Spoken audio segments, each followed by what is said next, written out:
തോബിത്തിൻ്റെ പുസ്തകം 11-ാം അധ്യായം. തോബിത്ത് സുഖം പ്രാപിക്കുന്നു.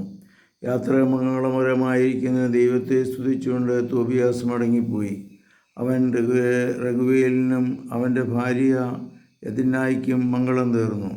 യാത്ര ചെയ്ത് അവർ നിനിവേയ്ക്ക് അടുത്തെത്തി. അപ്പോൾ റഫായേൽ തോബിത്തിനോട് പറഞ്ഞു, സഹോദര, ഏത് നിലയിലാണ് പിതാവിനെ നീ വിട്ടുപോകുന്നതെന്ന് ഓർക്കുന്നില്ലേ? നമുക്ക് വേഗം നിൻ്റെ ഭാര്യയ്ക്ക് മുൻപേ പോയി വീട്ടിൽ ഒരുക്കങ്ങൾ ചെയ്യാം. മത്സ്യത്തിൻ്റെ കയ്പ് കൂടി എടുത്തുകൊള്ളൂ. അവൻ പോയി. നായി അവളുടെ പിറകെ ഉണ്ടായിരുന്നു. അന്ന മകനെ നോക്കി വഴിയിൽ കണ്ണു നട്ടിരിക്കുകയായിരുന്നു. അവൻ വരുന്നത് കണ്ട് അവൾ അവൻ്റെ പിതാവിനോട് പറഞ്ഞു, ഇതാ നിന്റെ പുത്രൻ വരുന്നു, അവനോടുകൂടെ പോയ ആളുമുണ്ട്. റഫായേൽ പറഞ്ഞു, തോബിയാസ് നിന്റെ പിതാവിന് കാഴ്ച ലഭിക്കുമെന്ന് എനിക്കറിയാം. കയ്പ് അവൻ്റെ കണ്ണുകളിൽ പുരട്ടണം. ചൊറിച്ചിൽ അനുഭവപ്പെടുമ്പോൾ അവൻ കണ്ണ് തിരുമും.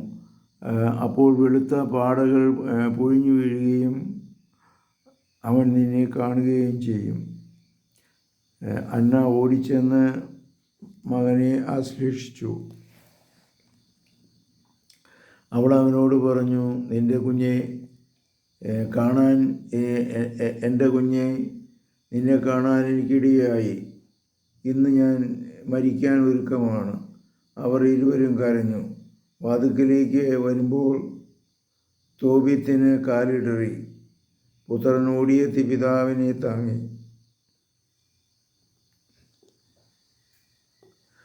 കണ്ണുകളിൽ കയ്പ പുരട്ടിക്കൊണ്ടവൻ പറഞ്ഞു, പിതാവേ, സന്തോഷമായിരിക്കൂ. ചൊറിച്ചിൽ തോന്നിയപ്പോൾ തോബിത്ത് കണ്ണു തിരുമി. വെളുത്തപാട കൺപോളകളിൽ നിന്ന് കൊഴിഞ്ഞു വീണു. അപ്പോൾ അവൻ പുത്രനെ കണ്ടു.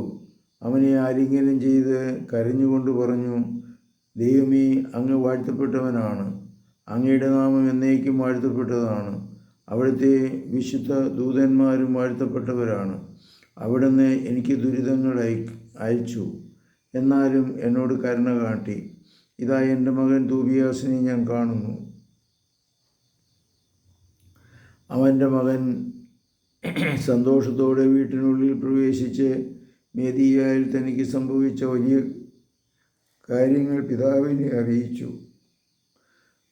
തോബിത്ത് സന്തോഷത്തോടെ ദൈവത്തെ സ്തുതിച്ചുകൊണ്ട് മരുമകളെ സ്വീകരിക്കുവാൻ നിനിവേ നഗരത്തിൻ്റെ കവാടത്തിലേക്ക് പുറപ്പെട്ടു.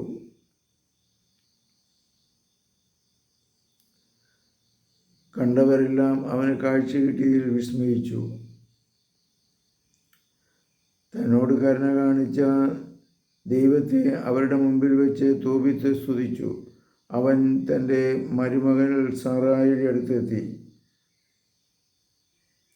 അവിടെ അനുഗ്രഹിച്ചുകൊണ്ട് പറഞ്ഞു, മകളെ, സ്വാഗതം. നിന്നെ ഞങ്ങളുടെ അടുത്തേക്ക് കൊണ്ടുവന്ന ദൈവം വാഴ്ത്തപ്പെടട്ടെ. നിന്റെ പിതാക്കന്മാർ അനുഗ്രഹീതരാണ്. അങ്ങനെ നിനിവേയിൽ അവരുടെ സഹോദരങ്ങളുടെ ഇടയിൽ ആനന്ദം കളിയാടി.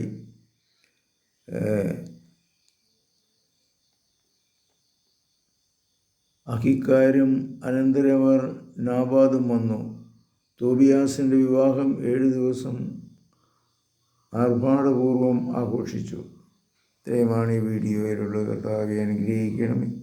പരിശുദ്ധ പരമദിവ്യകാരുണ്യത്തിന് നേരവും ആരാധനയും സ്തുതിയും പുകഴ്ചയുണ്ടായിരിക്കട്ടെ. യേശുമിശിഹായ്ക്ക് സ്തുതിയായിരിക്കട്ടെ.